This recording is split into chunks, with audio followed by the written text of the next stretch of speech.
Sumainyo ang Panginoon. Ang mabuting balita ng Panginoon ayon kay San Juan. Papuri sa iyo, Panginoon.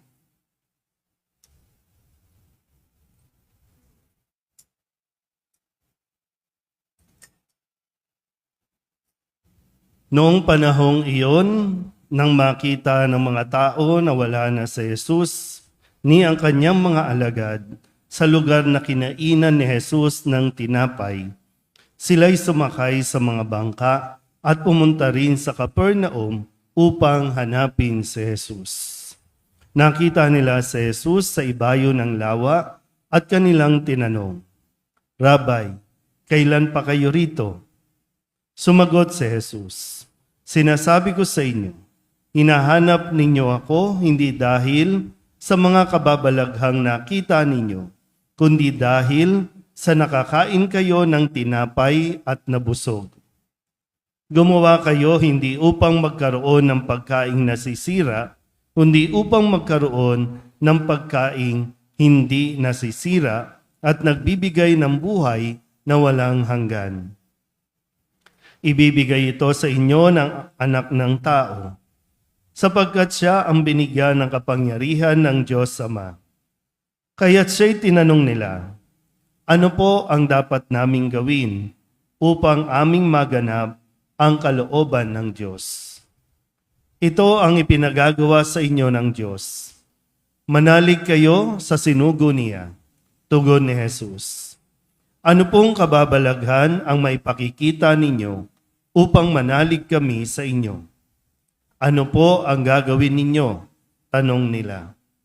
"Ang aming mga magulang ay kumain ng mana sa ilang ayon sa nasusulat. Sila'y binigyan ng pagkaing mula sa langit, dugtong pa nila." Sumagot si Jesus, "Dapat ninyong malamang hindi si Moises ang nagbigay sa inyo ng pagkaing mula sa langit, kundi ang aking Ama.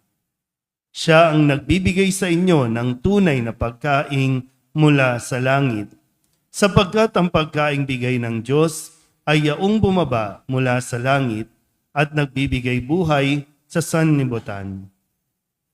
"Ginoo," wika nila, "bigyan po ninyo kaming lagi ng pagkaing iyon." "Ako ang pagkaing nagbibigay buhay," sabi ni Jesus. "Ang lumalapit sa akin ay hindi na magugutom, at ang nananalig sa akin ay hindi na mauuhaw kailanman." Ang mabuting balita ng Panginoon. Pinupuri ka namin, Panginoong Hesukristo. Magsiupo po ang lahat. Isang magandang umaga po sa inyong lahat. Ngayon po ay 18 linggo sa karaniwang panahon. Hayaan niyo po na bigyan ko muna kayo ng background sa atin pong ebanghelyo na kung saan ito ay pagpapatuloy ng nangyari nung nakalipas na linggo.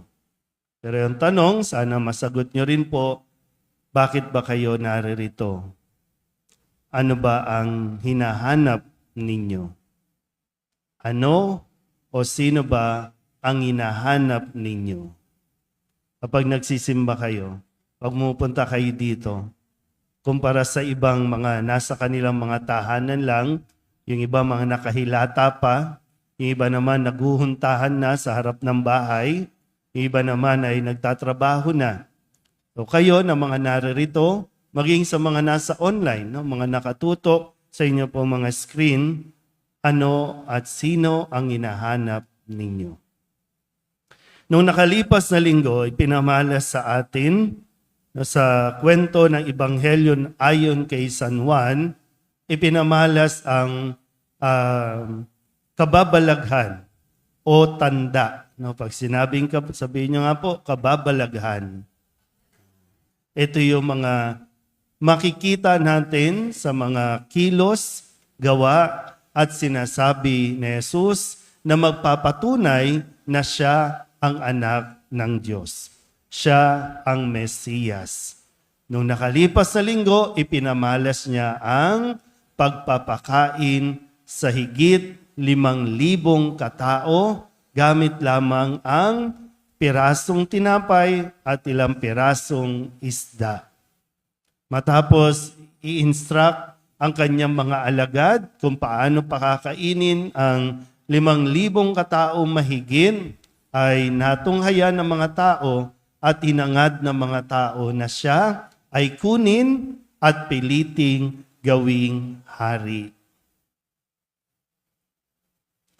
Gusto ng mga tao na siya po ay gawing hari dahil sa kanila pong nakita o naranasan.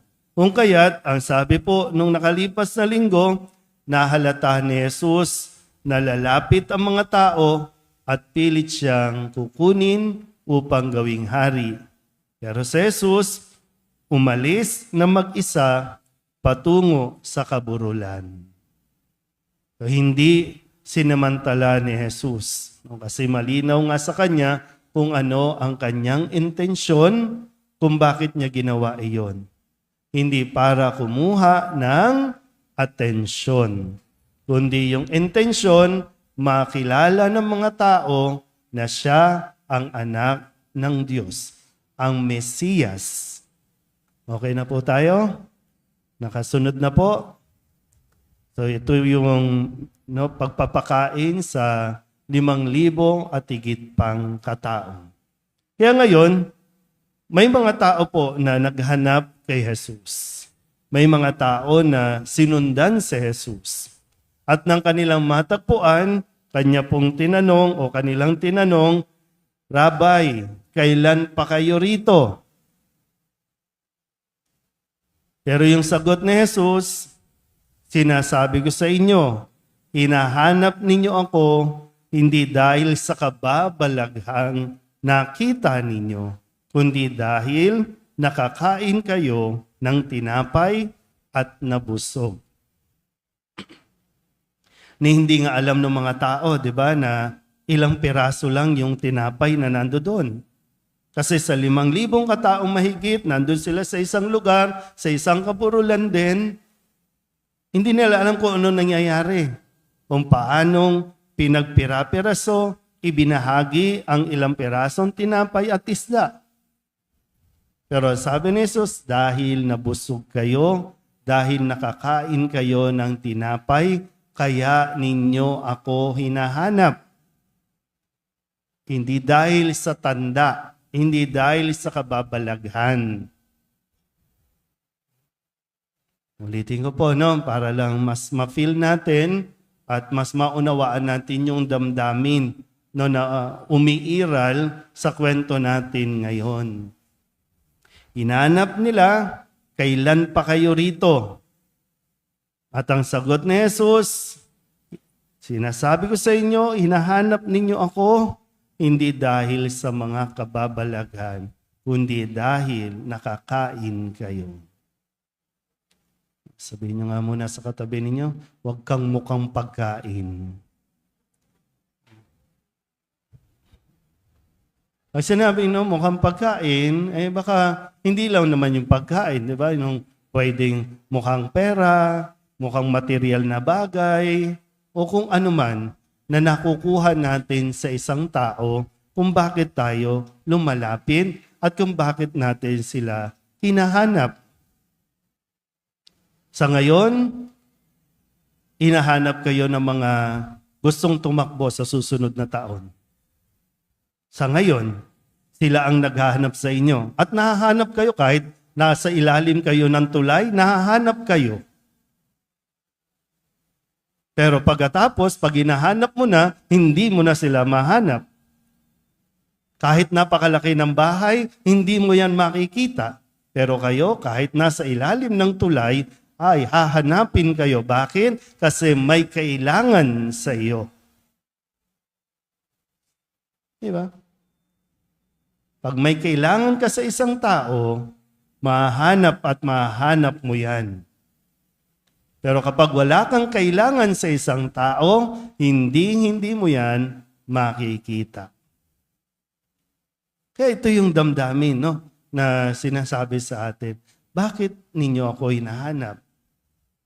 Ito yung damdamin ni Jesus. Hinahanap niyo ba ako kasi tanggap niyo na ako? Kasi namulat kayo, nakita ninyo na totoo nga, ito si Jesus. Yung ipinapakilala ni Juan Bautista, ito ang kordero ng Diyos na nag-aalis ng kasalanan.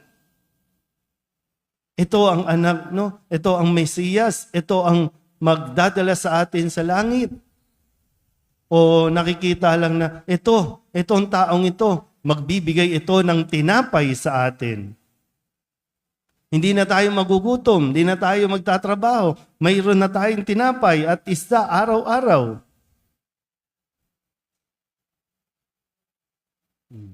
Kayo po ba? Ano bang feeling ninyo? Kailangan ba kayo? Kaya kayo hinahanap? Hinahanap ba kayo dahil kailangan kayo? Alin sa dalawa? Yeah, may mga ganun kasi diba yung user-friendly. Tama ba yung term? Kaya nakikipagkaibigan sa'yo kasi meron kang gamit, meron kang silbi. Kaya tayo, mahalaga ka, di ba? Bawat isa mahalaga ngayon para sa mga naghahangad tumakbo sa susunod na eleksyon. Pero kapag tapos, ikaw, wala kang silbi na. Ngayon, importante ka. Di ba parang yung pag na-feel mo na importante ka. Ngayon, importante ka. Pero pagkatapos, wala na. Iwan ka na lang. Di ba? Sa bawat relasyon natin, importante po no, yung magkaroon din tayo ng foundation na bakit ka sumasama sa akin? Bakit ka nananatili sa akin? Kailangan mo rin masagot yan. Kasi kung kadalasan, kung paano natin to ginagamit sa mga tao, ganun din natin ito nagagamit sa Diyos. Kaya yung tanong kanina, bakit ka naririto? Sino o ano ang hinahanap mo? Nandoon na ba tayo sa punto na kaya ka nandito, ulitin ko po, no? Sa dami ng tao dito sa ating parokya, dito na lang sa Kamba, iilan lang tayo. Pero kumpara sa kanila, ng mga nakahilata pa sa kanilang mga tahanan, lumipas ng 1 linggo, ang buong araw ng linggo, hindi nagsimba, ayaw magsimba, ikaw na naririto, dahil ba mahalaga sa iyo ang oras na ito?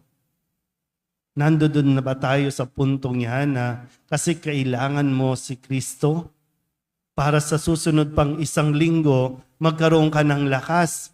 Hindi dahil merong maibibigay si Jesus na material na bagay na hinihingi mo, kundi nakikita mo na mahalaga siya, importante siya sa akin at hindi siya dapat mawala sa akin.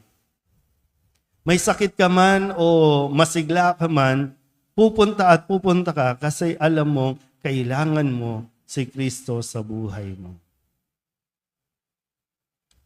Kaya, pag sinabi ba ni Kristo, kaya ano maisasagot mo? Pag nagsabi si Kristo, Hey! Kailangan mo ba ako kaya mo ko hinahanap? O hinahanap mo ko dahil meron kang kailangan? Kaya yung dasal natin, di ba? Pag ina-acknowledge natin, Panginoon, pag ina-acknowledge natin siya na Panginoon, ibig sabihin, naniniwala at nananampalataya tayo sa Kanya. Meron man o wala tayong makuha. Kesa doon sa Panginoon, tengi noon. Kaya ang bilis natin magtampo. Hindi, matotoo yan. Matao magsisimba dyan. O kaya naman, wala lang. Kung magsimba, okay. Pag hindi nagsimba, okay lang din. Walang nararamdaman na may kulang sa atin. So ngayon, kayo na po ang sasagot nito. Ano at sino ang hinahanap ninyo? Bakit kayo naririto? Amen?